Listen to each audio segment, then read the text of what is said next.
Saludamos a la gente que nos ve en www.rcr.tv y les recordamos además que pueden suscribirse a nuestro canal de YouTube. RCR 750 es nuestro canal de YouTube. Por favor, vayan allá y buscan a mano derecha el botoncito rojo suscribirse. Solamente tienen que hacer eso. Solo ese favor les pedimos para que estén en pleno contacto con nosotros. Daniel, buenas tardes. Muy buenas tardes, Omar Hernández, para ti y para todos los que nos escuchan a esta hora por los distintos mecanismos disponibles para tal fin.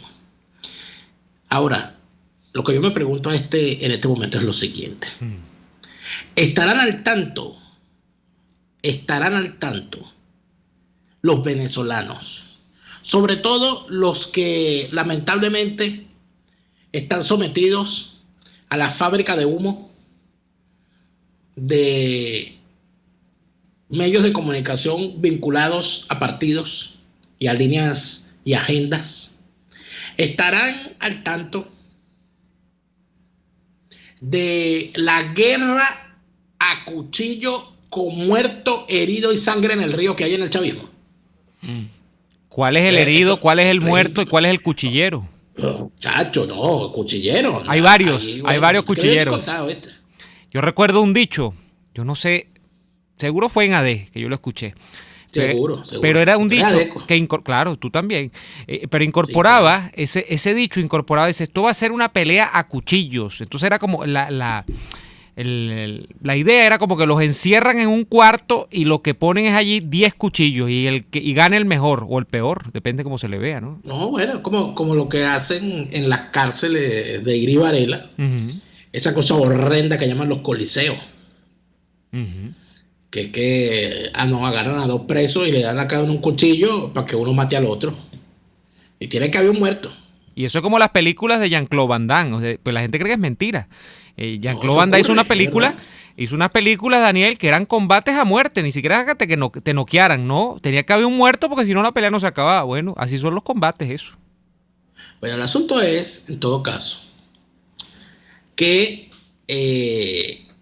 hasta el momento se tiene constancia de lo siguiente.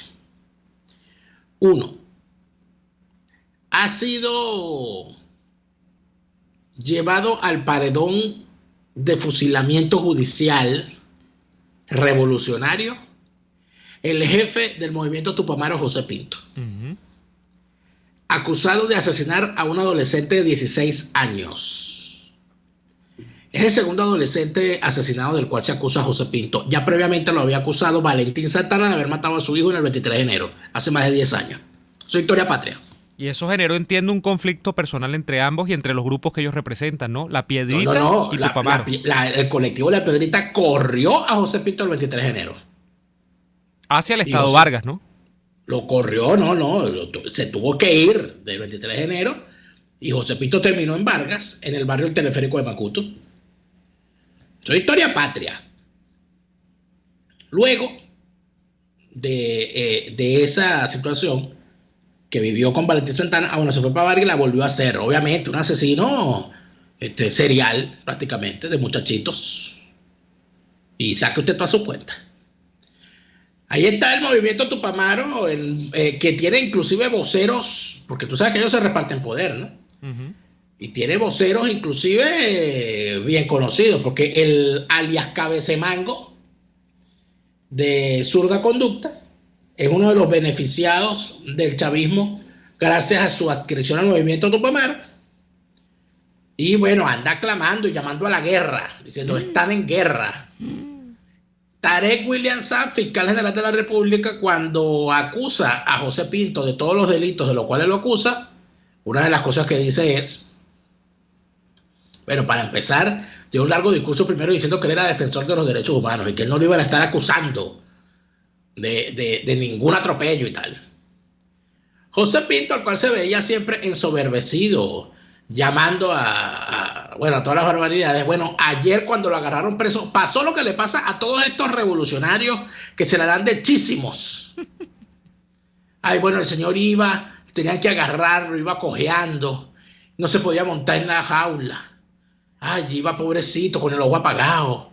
Arrastrando la pierna, con la tensión alta, con los triglicéridos altos, con la transaminasa baja, con la hemoglobina baja, todo aquello. Pero lo pudieron agarrar, Daniel, porque él había dicho que él no se iba a entregar, que se iba a cerrar a plomo, ¿no? Para que no... Sí, todos ellos dicen lo mismo, igual Chávez es igual, y se entregó 2 veces.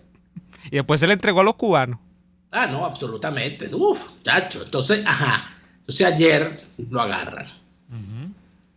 Se lo saca. El tipo grita, venceremos. Venceremos. Ridículo. Preso. Ajá. Primer elemento. Segundo elemento. El gobernador del estado Vargas, uno de los soles que más brilla en los carteles, Jorge Luis García Carneiro, le ha declarado la guerra otra vez, porque ellos van y vienen, ellos tienen momentos de amor, momentos de guerra. Es un matrimonio difícil. A Gladys Requena. Gladys Requena, quien fuese diputada del Consejo Legislativo, directora del Instituto de la Mujer de Vargas, nombrada por Carneiro, diputada de la Asamblea Nacional, apoyada por Carneiro, luego ministra de la Mujer, nombrada por los chavistas, ¿sí? Por Chávez, por Maduro, y ahora es constituyente. Y como constituyente la han nombrado primera o segunda vicepresidenta de la constituyente. La tipa está de vicepresidenta, de jefa, está jefeando. Pues. Está enchufada, pues. Bueno, y Carneiro está en guerra, que ha lanzado no sé cuántos audios por ahí, programas de radio, etcétera, diciendo de esa señora, bueno, cualquier cosa menos bonita. Y lo más interesante es que el señor le dijo en un programa de radio, yo le recomiendo que se cuide. Imagínese usted. Pero qué naturaleza de amenaza es esa, yo no entiendo. ¿Qué naturaleza de amenaza es la naturaleza de un tipo que tiene el poco muerto que tiene encima Carneiro? ¿No te acuerdas del evento de cuando Carneiro fue uno de los directivos de la escuela de la Academia Militar de Venezuela llamada la Marcha de la Muerte? No, yo no sé. Yo era muy joven cuando eso, Daniel. Bueno, él siendo director de la Academia Militar de Venezuela puso a marchar unos muchachos, unos cadetes. Y hubo unos cadetes que se descompensaron por supuesto, él lo puso a marchar mientras él iba en el G. Y hubo uno que murió por el esfuerzo al cual fue la tortura, porque eso es tortura. Y así Carneiro, bueno, tiene todo aquello. Entonces, cuando Carneiro te dice cuídate, eso es la cosa importante. La cosa importante. Ajá. Ahora, el chavista originario Carlos Tablante, que entiendo ahorita está cumpliendo sus labores de chavista originario en un partido de chavistas anaranjados, que es Voluntad Popular. Oye, Daniel, pero... El señor Tablante ha dicho y ha señalado que hay una guerra. Yo no sé si él lo dijo advirtiendo, pidiendo auxilio o no sé cómo fue la cosa, pero Carlos Tablante ha dicho que hay una guerra dentro del chavismo para saber quién fue el que sapeó a Alex Saab. Porque parece que salió de adentro del chavismo la información de que el tipo se iba para donde se iba. Y según dice el chavista originario hoy anaranjado, Carlos Tablante, hay 2 señalados. Uno de ellos es Serpa Junior, que es presidente del Banco Central y Simón Serpa, de Economía y tal. Simón Serpa Junior. Que supuestamente que está detenido. Ojo, lo dice Tablante, no lo digo yo. El Tablante fue que dijo Jaime Lucinche que era espía al servicio de la DICIP. Y decía Lucinche, y eso fue durante mi gobierno, y bien barato que me salía, yo no lo sabía. Qué terrible, ¿verdad? Lucinche, compañero Lucinche. Y supuestamente el otro señalado de ser el sapo es el famoso Hernández Dala. Claro, el de la casa militar. La bala que mató a Kennedy se devolvió y quiere matar a Maduro. ¿Pero qué pasó con Hernández Dala? Bueno, que él es el otro que está acusado de sapo. Parece que fue uno de los dos o los dos. El asunto es que hay una degollina en el chavismo. Pero es que acuérdate, mira, y yo voy a empatar esto, te voy a atajar acá. Quiero hacer el corte cuando nombraste a Hernández Dala, porque esto hay que tomarlo en perspectiva histórica, reciente, no hace 30 años. Hernández Dala estaba en la lista Cuando pasaron lista dijeron, Sultanito, Michael Moreno, presente, Vladimir Padrino, presente. Cuando pasaron la lista el año pasado, el 30 de abril, figuraba también cuando dijeron, Hernández Dala, presente, presentísimo. Estaba en la lista. ¿En la lista de qué? Dice usted, estos locos de qué están hablando. La lista que dice el gobierno de los Estados Unidos de América y que dice Leopoldo López, o que dijo Leopoldo López, que tiene rato que no habla, sobre el proceso que iba a ser la transición hacia la democracia en Venezuela con la movida cívico-militar del 30 de abril. Hernández Dala era una de las piezas, según todos estos testimonios. Entonces, eso no hay que perderlo de vista, Daniel, porque esta cuenta, esta factura que aparentemente, porque ¿cuál es el resumen de todo esto dentro del chavismo? Que están en ajuste de cuentas, como las bandas. Están haciendo raxia. Entonces, bueno, pero yo no te dije a ti, lo que pasa es que tú no me escuchas. No, yo me escucho a mí mismo, nada más. Tú solamente te escuchas a ti mismo. Yo me grabo y me escucho, me encierro y me escucho yo solo. No, mentira. Mira. Me cuesta, yo no escucho nunca. La gente que me conoce lo sabe, Daniel. Yo no escucho ninguno de los programas que yo hago, ni solo, ni acompañado, nunca. Me dicen, mira lo que tú dijiste. Yo le digo, ni sé lo que dije, porque yo no me escucho jamás. 2 veces. No, yo los pongo nada más para escucharte a ti, porque durante el programa no te escucho. Exacto.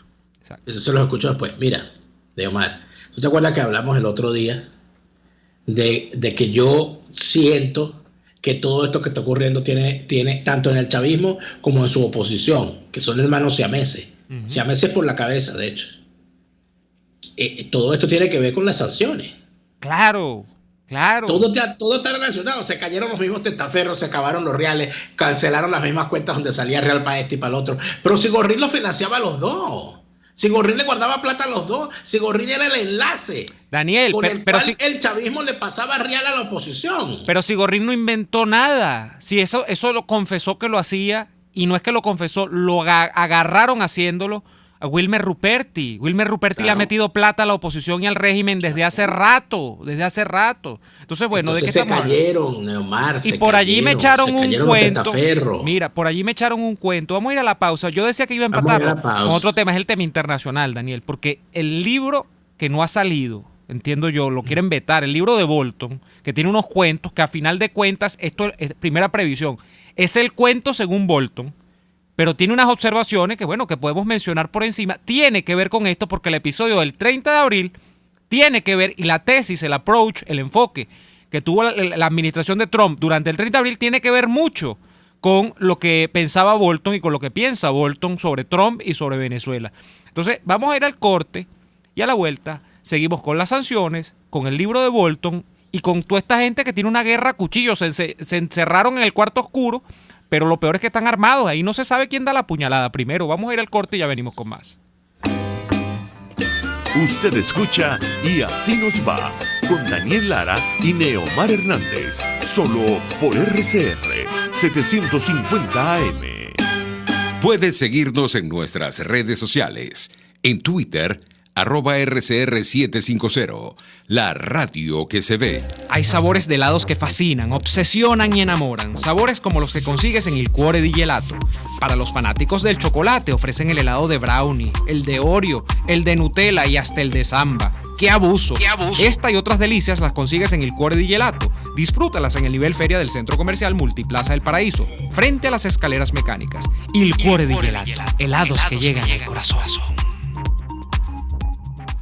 Amigos de la urbanización La Bonita, en Baruta, todos los jueves, donde está el puente de la urbanización, se instala la gran feria Santo Cristo de la Grita, donde consigues frutas, legumbres, verduras y mucho más. Eso sí, todo fresco y a precios sin competencia. Los jueves, la gran feria Santo Cristo de la Grita trae productos cultivados y elaborados en los páramos andinos. Los jueves, a partir de las 8 de la mañana, en la urbanización La Bonita, gran feria Santo Cristo de la Grita. Economía, frescura y calidad. Les estamos presentando Y Así Nos Va, cuando se tiene algo que contar, con Lara y Hernández, solo por RCR 750 AM. Bueno, Donald Trump ha presentado, Daniel, esta semana una demanda contra el señor John Bolton. John Bolton, quienes no lo recuerdan, nosotros lo bautizamos acá como, se parecía como a San Bigotes, ¿no? El que sacaba las pistolitas del universo de Looney Tunes, que era un tipo que vivía a cascarrabias, pues. San Bigote era muy adorable cuando usted lo veía en la comiquita, pero un tipo absolutamente intransigente. Nosotros creo que lo bautizamos como el bigote, no recuerdo qué nombre le pusimos, el hombre del bigote. John Bolton fue asesor de seguridad del gobierno de Donald Trump hasta hace algunos meses. Y ese señor, John Bolton, ahora está haciendo lo que creo que tú una vez me dijiste, que hacía mucha gente cuando estaba en la edad de la jubilación, del retiro, que a mucha gente le salía muy bien, que es una especie de área que agarra mucha gente, que es vivir del cuento. O sea, no del cuento en el sentido peyorativo, es decir, que sea mentira, sino que esta gente vive de contar su experiencia. Es lo que llaman en los Estados Unidos escribir memorias. Es decir, usted cuenta lo que usted ha vivido porque usted ha estado en posiciones de poder, usted ha estado tomando decisiones importantes, usted ha estado figurando al lado de actores importantes de la economía, de la política, de lo que sea. Entonces, su testimonio tiene algún interés o reviste algún interés para la gente. Bueno, John Bolton ha sacado un libro, está por salir de hecho, sobre todo a través de plataformas digitales como Amazon.com, que se llama The Room Where It Happened. Es decir, el salón donde esto pasó, o la sala donde esto pasó. Y él se refiere, bueno, al cuarto de asesores de este tema, donde dentro de la Casa Blanca y todo lo demás hay un equipo de asesores que, sobre todo en materia de política exterior, pero también en tema de política interna, le adelantan consejos al presidente de los Estados Unidos para tomar decisiones sobre temas trascendentales. Bueno, y en este libro hay un capítulo sobre Venezuela. La demanda que ha presentado Donald Trump, de hecho, es una demanda, entiendo fue el martes, donde se ha presentado esta demanda, para retrasar la publicación del libro. Esto ha traído, bueno, una nueva cola sobre la poca permisividad que tiene Trump con respecto a las ideas libres y la comunicación libre y todo lo demás. Pero ¿qué es lo que arguye la administración Trump? Que este libro tiene demasiada información sensible sobre temas internos de seguridad nacional en los Estados Unidos. Aterrizando en el caso Venezuela. El libro no ha salido, aunque yo estoy, por ejemplo, yo estoy en estos momentos en Amazon.com y está disponible, usted lo puede pedir, pero yo creo que cuando usted solicita el libro, tanto en digital como en tapa dura, es decir, como en físico, probablemente lo que hagan es meterlo en una lista de espera, porque el libro creo que no se está publicando todavía, hay un tema allí con la publicación. Entonces, el tema es que en el caso de Venezuela, él se dedica a narrar, Daniel, el tema previo al 30 de abril. ¿Y qué es lo que le decía Trump sobre Venezuela? Es el testimonio de Bolton, sobre el que hay además una especie de rencilla personal ahora con Trump, porque bueno, Trump lo echó en malos términos de su gobierno. De hecho, acá empezamos con las especulaciones cuando lo echaron, de si es que era porque era demasiado blandito, que si era demasiado duro, que no sé qué. Y lo que ha dicho Bolton, para sintetizar, no he leído todo el testimonio completo, porque bueno, además es largo, pero lo que ha dicho para sintetizar es que sobre el 30 de abril él fue persuadido, y la administración de Trump fueron persuadidos, de que había una opción realmente de quiebre militar en términos internos en Venezuela. ¿Y quién hizo esa labor de persuasión? Bueno, los actores políticos locales venezolanos. ¿Y cuál es esta opción?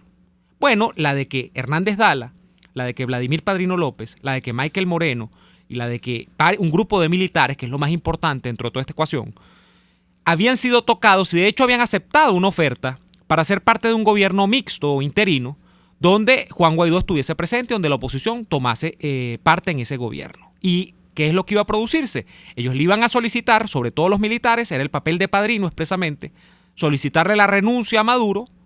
Maduro se iba a ver compelido a aceptarlo por la presión militar, que es lo que más importa en todos estos casos. Michael Moreno iba a declarar nulos e írritos todos los actos de la constituyente, iba a crear una especie de entramado de argumentación jurídica para darle pie sólido desde el punto de vista jurídico al nuevo gobierno.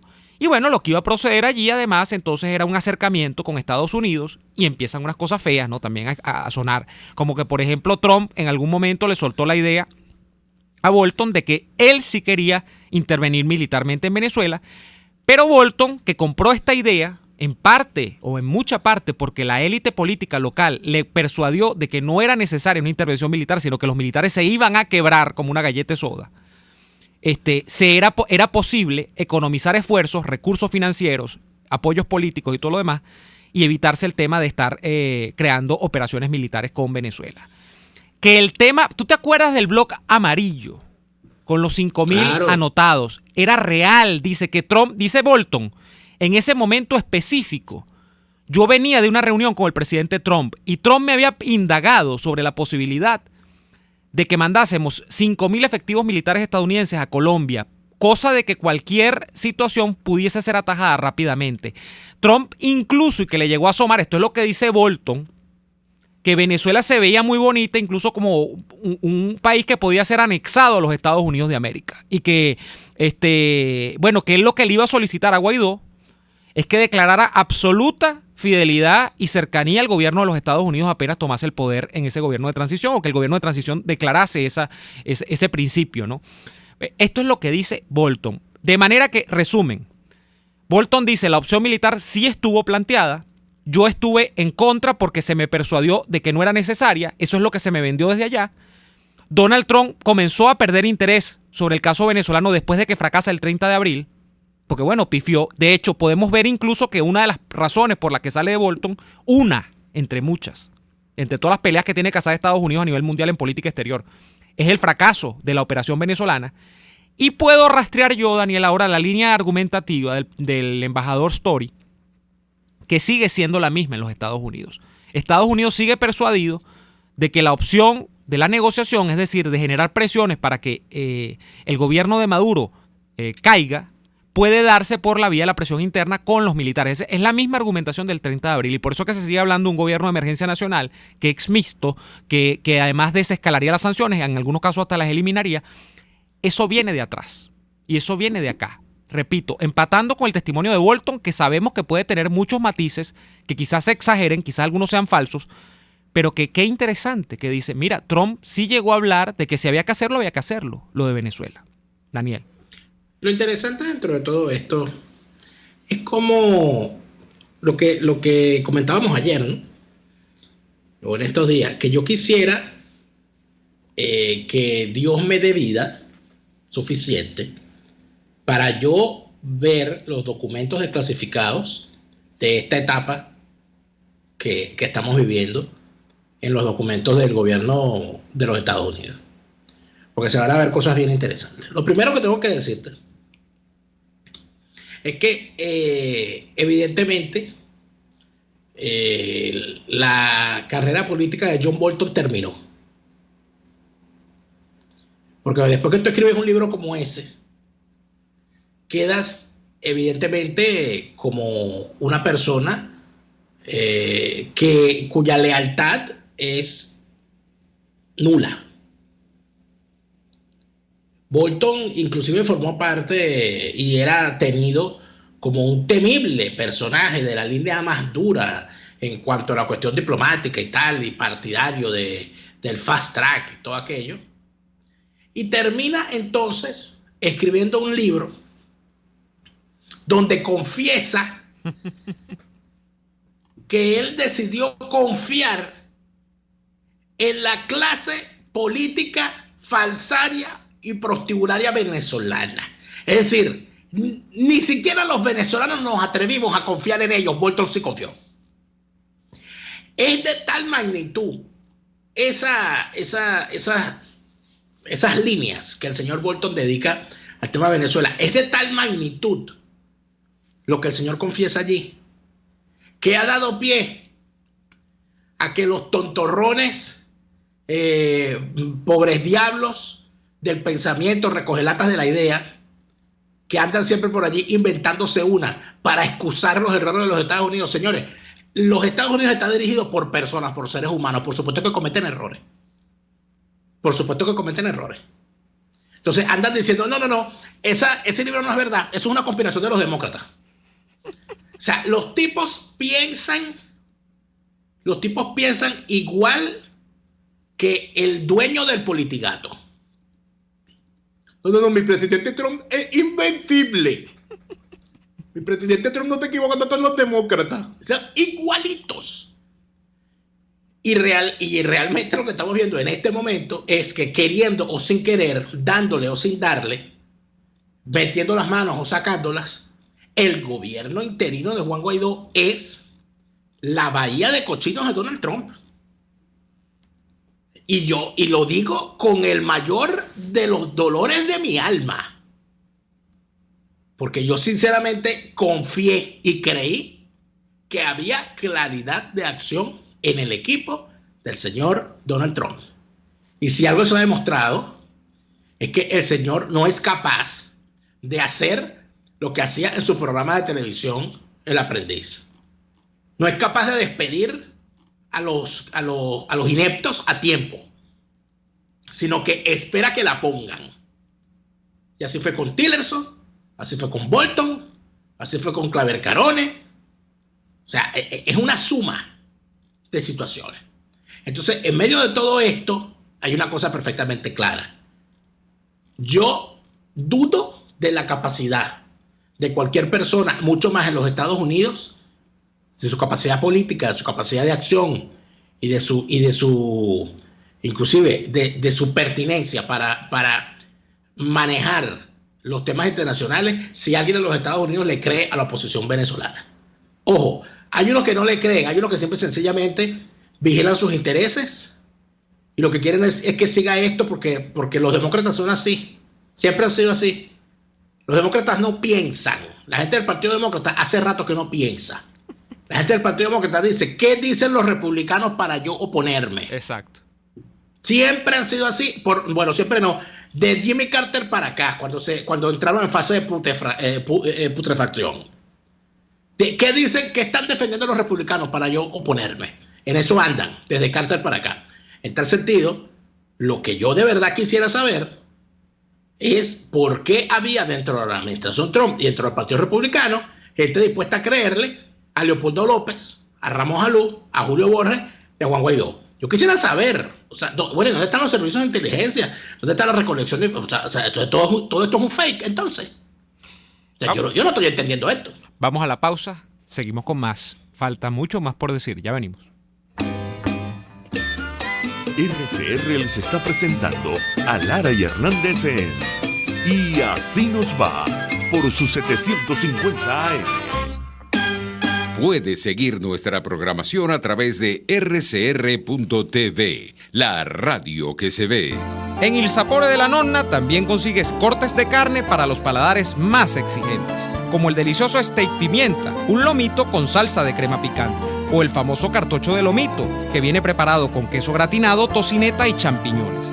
Acompáñalos con cualquiera de las increíbles pastas o papas al vapor y la sensacional ensalada César de Il Sapore de la Nonna. Visítalos en la avenida Victoria, diagonal a la bomba de gasolina Guayana. Il Sapore de la Nonna, el sabor de Italia en Caracas. A tuplata.com.be la cuarentena no los detiene. Siguen haciendo envíos desde los Estados Unidos a Venezuela, sin complicaciones. Además de eso, buscan tu carga en Tampa, Orlando y Miami sin ningún costo adicional.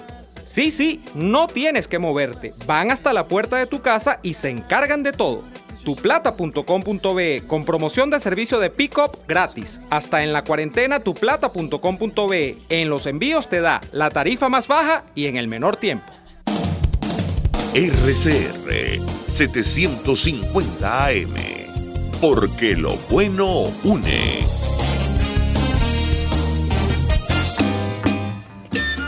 Estamos escuchando Y Así Nos Va con Lara y Hernández por RCR 750 AM.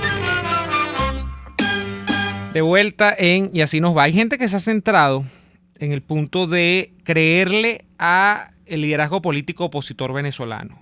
Pero si algo es cierto, es que dentro de este approach, dentro de este enfoque de la política exterior de los Estados Unidos para el caso Venezuela, el 30 de abril, Daniel, y nombramos a Hernández Dala, Suárez Chourio me faltó, nombramos a Michael Moreno, nombramos a Vladimir Padrino, que tenía un rol determinante ese día, y así muchos más. Bueno, el único que quedó fuera de la jugada y ahora se ha tenido que ir al exilio también, a declarar ahora como si fuese un prócer, un paladín,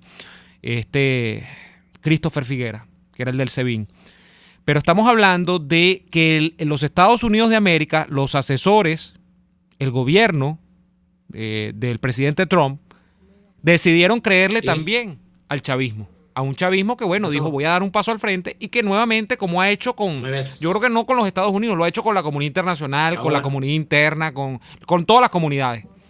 Ha traicionado la palabra una y mil veces. Es decir, ellos creyeron eso. Lo que a mí me genera muchas suspicacias es que, repito, ese enfoque sobre el caso venezolano al día de hoy sigue siendo más o menos el mismo, porque la oferta que está planteada públicamente sigue siendo la del garrote y la zanahoria. Básicamente, Nosotros llamamos, y es lo que ha dicho públicamente, repito, el embajador Story, con el que hablamos hace poco. En este programa lo dijo. Nada, sigue siendo la línea política que más o menos daba entorno o daba background a la propuesta del 30 de abril. Esa línea política, ese entorno es, hay posibilidad de entenderse con un sector, sobre todo militar, dentro del chavismo, va a dar un paso al costado, van a hacer renunciar a Maduro y ellos van a integrarse a un gobierno de coalición con la oposición. Ese ha sido, mira, darle la vuelta al ombligo, año y medio. Y como tú has dicho, yo no había pensado eso, pero yo no sé si será la bahía de cochinos, pero también puede analogarse con Afganistán, también puede analogarse con Irak, porque nosotros también lo hemos dicho, Daniel, Estados Unidos ha hecho mucho por la democracia en algunos países, pero en algunos otros países y sobre todo en tiempos contemporáneos no les ha salido bien. ¿Qué se decía de las retiradas de las tropas, por ejemplo, en Medio Oriente hace poco? Estaban empantanados. Bueno, está empantanado con el caso venezolano, porque se ha trancado el juego y porque el enfoque, repito, yo no digo que sea erróneo, pero es insuficiente y sigue siendo el mismo un año y tanto después. Entonces, ese es un problema que está allí sobre la mesa, lamentablemente. Peligros. Hay un mundo que puede ser mucho peor. Te lo expreso rápidamente. El peligro es que ese Partido Demócrata, que uno dice tiene figuras históricas importantísimas, lo que usted quiera, o sea, hubo demócratas muy connotados, bueno, y sobre todo el más mediático, Kennedy, lo que sea, hay opiniones. Hablando de Bahía de Cochinos, ¿no? Hablando de Bahía de Cochinos, pero bueno, hay presidentes, bueno, Clinton fue respetado hasta que tuvo el escándalo que tuvo, bueno, etcétera. Sí, respetadísimo. Pero bueno, figuras históricas, un partido que tiene, igual que el Partido Republicano, décadas. Entonces, estamos hablando de un partido demócrata que ha caído en un estado catatónico peligrosísimo y que en estos momentos en el que nosotros estamos hablando, sin ser expertos en política interior de los Estados Unidos ni en marketing electoral de los Estados Unidos, las encuestas en general te señalan que Biden tiene perfecto chance de ganar las elecciones de noviembre. Y esto se debe a factores... Si llega en condiciones físicas y anímicas. Que está difícil. Cada vez que habla el señor, yo digo, pobrecito. Uno lo ve y dice, ese dicho aquel venezolano, no mejora nada el enfermo. Bueno, más o menos. No mejora, pero mira. Pero ese es un riesgo, Daniel, permito resumir. El riesgo es, pues yo como venezolano, que no tengo nada que ver en eso, ¿cuál es mi aspiración sobre la elección de noviembre? Yo quiero que el presidente Trump se reelija. Ahora, si no se reelige, no es que va a venir un gobierno comunista, eso no es así. O sea, Estados Unidos no es una republiqueta del Caribe. O sea, no estamos hablando de cualquier cosa, pero hay una enorme amenaza que genera que los chances de resolución real del caso Venezuela se disminuyan, pero ostensiblemente, Daniel. Mira, yo pienso que el gran problema que tiene ahorita, en este momento, los Estados Unidos, tiene varios graves, pero voy a hablar con respecto a Venezuela. Número 1, hay un presidente que decidió tomar la línea dura contra el régimen venezolano, ¿okay? Llevar la línea dura que empezó, por cierto, con Obama, eso hay que decirlo, la línea de las sanciones, endurecer esa línea y entrar a el meollo del asunto, que es las alianzas del régimen venezolano con enemigos históricos de los Estados Unidos. Donald Trump decidió ese camino. El problema es que cuando él decide ese camino, como decide otros muchos caminos en otros muchos temas, al ser un presidente del Partido Republicano, sin el apoyo pleno del Partido Republicano, entra entonces en contradicción sus planteamientos con respecto, y hablando exclusivamente del tema Venezuela, con la situación interna en la que se encuentra. Dentro del propio Partido Republicano hay unos intereses representados en determinados congresantes vinculados al sector petrolero históricamente. Hay familias dentro del Partido Republicano vinculados al negocio petrolero desde hace muchísimo tiempo, cuyo interés está fundamentado.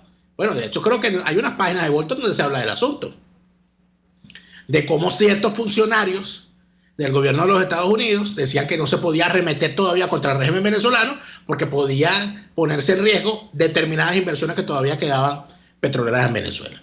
Entonces, las cosas como son. Entonces, ¿qué ocurre? Ocurre que, ese es el primer problema, la visión de Trump y la capacidad para imponer su criterio.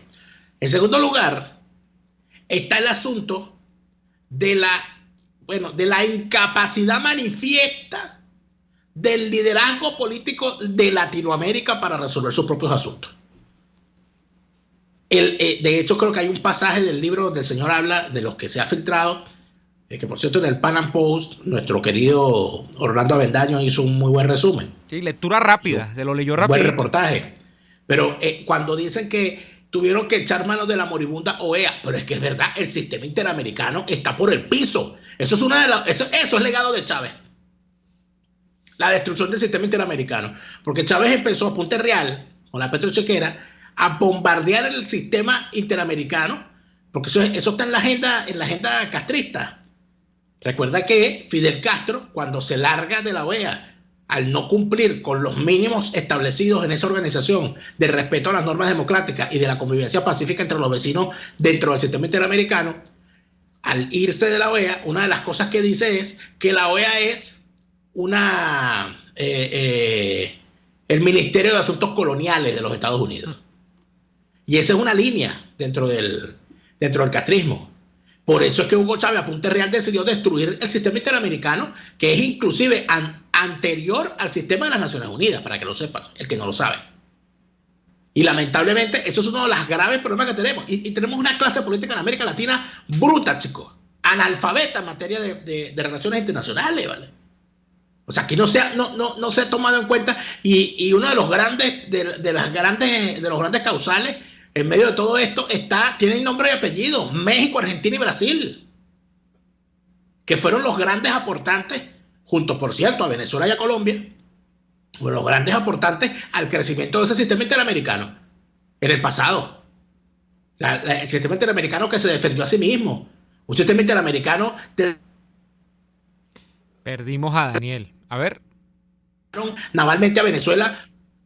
Aló. No, te escuchamos, Daniel. Te perdimos ¿Aló? Por un segundo. Te escuchamos perfectamente. Adelante. Sí, que decía que cuando el bloqueo naval contra Venezuela por el cobro de deuda de las potencias europeas en contra de Venezuela del gobierno de Cipriano Castro, bueno, la movilización de los Estados Unidos fue real, pero la movilización latinoamericana también, porque todo el mundo dijo: nosotros no podemos permitir esto, y salen las doctrinas contra el cobro compulsivo de deuda. ¿Y de dónde salen? De Argentina, del canciller argentino y ese tipo de cosas. Eso no existe. O sea, no hay en este momento americanistas, latinoamericanistas, políticos latinoamericanistas. No los hay. Daniel, occidentalistas. Hay un problema de Occidente para afirmarse. Ya eso es otro tema, Neomar. Eso es otro tema más profundo. Yo estoy hablando de la región. O sea, la visión que se tenía de defensa de los principios interamericanos, de las relaciones interamericanas, donde se trabajó muchísimo en entender que no es que queríamos ser el patio trasero, que queríamos ser, que queríamos seguridad hemisférica, y que la seguridad hemisférica parte por tener sistemas políticos sólidos, y que los sistemas políticos sólidos pasan por tener unos sistemas económicos donde la gente no se muera de hambre. A eso se avanzó. Bueno, y eso se acabó. Eso se acabó. Y entre otras cosas se acaba porque el traidor de Barack Obama decide darle una puñalada al sistema interamericano, yéndose a Cuba a levantarle la mano al tirano. Y aquí están los efectos. O a que el tirano se la levantara a él. Y aquí están los efectos. Bueno, y aquí están los efectos. 5 años después. Rendirse. No, Daniel, y 5 años después Cuba no ha cedido. Siempre lo digo, cada vez que lo digo pasa un año. Es decir, mira, si Barack Obama hubiese tenido un año más de gobierno, capaz, y se mete en Petrocaribe. O sea, porque fue lo que le faltó. Y en el ALBA. Entonces en el ALBA. Pero es que no es un chiste. No es un chiste. Ay, entonces, cuando tú ves todo eso, cuando tú ves cómo se vino abajo todo eso, cómo se vino abajo la defensa de la seguridad hemisférica, de esas palabras, de todo eso que se construyó y que termina con las cumbres de las Américas, con todo eso que se construyó, que se hacían conferencias interamericanas, chicos, o sea, en todos los gobiernos, en todos los momentos. O sea, son cosas que uno dice: caramba, pero ¿dónde quedó todo eso? Dejamos que se fuera por el caño. Y hoy tenemos esa cosa que es la OEA, que lo único que tiene la OEA es un secretario general, de resto no tiene más nada. Mira, vamos a leer un par de mensajes antes de ir a la pausa comercial. Por acá nos dicen Griseli Malavé: Daniel, plomo y plomo por el lomo. ¿A cuenta de qué Bolton dice que confía en nuestros viles representantes políticos? Chukis estos, que nos han vendido más que a Judas, o que un Judas. Tenemos por acá también a Roger Quijada que nos saluda. Buenas tardes para ti, Roger. José Morales, Daniel, tengo años diciendo que con esta oposición mediocre y mercantilista no se sale de Maduro. Helio Jauregui, Daniel, creo que te has delatado. Eres tú quien le pone la voz al dueño del Politigato. Eres buen imitador del Politigato. Si es que no eres tú, yo lo estoy dudando ahora también. No voy a caer en provocaciones, gatito. Héctor Ríos, Venezuela, gracias por la buena memoria. Gatito, dice Venezuela, gracias por la buena memoria. El COVID-19, la masacre de DirecTV, Gedeón, la decisión del TSJ, el interinato, el CNE. Él está poniendo acá, inventariando todas las últimas cosas que han pasado en apenas un mes, 3 semanas en Venezuela. Y de aquí todos los días algo. Eduardo Cuberos nos saluda. A ver, por acá José Martínez reporta sintonía y dice que está llegando tarde, pero en plena sintonía con los cabilleros. Gracias a ti, José, por estar allí. Tenemos que hacer la pausa. Vamos a ir al corte comercial y después de este corte venimos con la parte final, el segmento final del programa del día de hoy. Escuchamos Y Así Nos Va con Lara y Hernández, porque la realidad no se tapa con un dedo, solo por RCR 750 AM. Sintonícenos a través de Periscope, @RCR750, la radio que se ve. ¿Antojos de pizza, pasta o risotto durante la cuarentena? Lo resolvemos. En Il Sapore de la Nonna tienen delivery a varias zonas de Caracas. Así es, Il Sapore de la Nonna te lleva lo mejor de la comida italiana hasta la puerta de tu casa. Haz tu pedido por el 0212-634-0982 o por el 412-569-9404 y disfruta de todo su sabor. Il Sapore de la Nonna en cuarentena sigue siendo el sabor de Italia en Caracas. Atuplata.com.be, la cuarentena no los detiene. Siguen haciendo envíos desde los Estados Unidos a Venezuela sin complicaciones. Además de eso, buscan tu carga en Tampa, Orlando y Miami sin ningún costo adicional. Sí, no tienes que moverte. Van hasta la puerta de tu casa y se encargan de todo. Tuplata.com.be con promoción de servicio de pick-up gratis. Hasta en la cuarentena tuplata.com.be. En los envíos te da la tarifa más baja y en el menor tiempo. Hay sabores de helados que fascinan, obsesionan y enamoran. Sabores como los que consigues en Il Cuore di Gelato. El helado de Amarena combina el más cremoso y delicioso mantecado con la frescura del sabor de las cerezas. Imperdible. Esta y otras delicias las consigues en Il Cuore di Gelato. Disfrútalas en el nivel feria del Centro Comercial Multiplaza del Paraíso, frente a las escaleras mecánicas. Il Cuore di Gelato, helados que llegan al corazón. Les estamos presentando Y Así Nos Va, cuando se tiene algo que contar, con Lara y Hernández, solo por RCR 750 AM. Muy bien, hablando del rey de Roma y el que se asoma, nueva orden ejecutiva del Departamento del Tesoro. Noticias llegan del Departamento del Tesoro. Así es, otro golpe a la línea de flotación de la red de Alex Saab y de Tarek El Aissami. Una empresa que, por cierto, metía en el negocio infame de romper el bloqueo, como dicen ellos, ¿no? Que no era otra cosa que triangular para llevar a Venezuela bienes, mercancía a cambio de petróleo. La empresa Libre a Bordo, que tanto se denunció, que tanto la denunciamos, ha sido finalmente sancionada. La empresa Libre a Bordo era una empresa mexicana que estaba en manos de unos personajes, interpuestas personas dentro de la red dirigida por Alex Saab.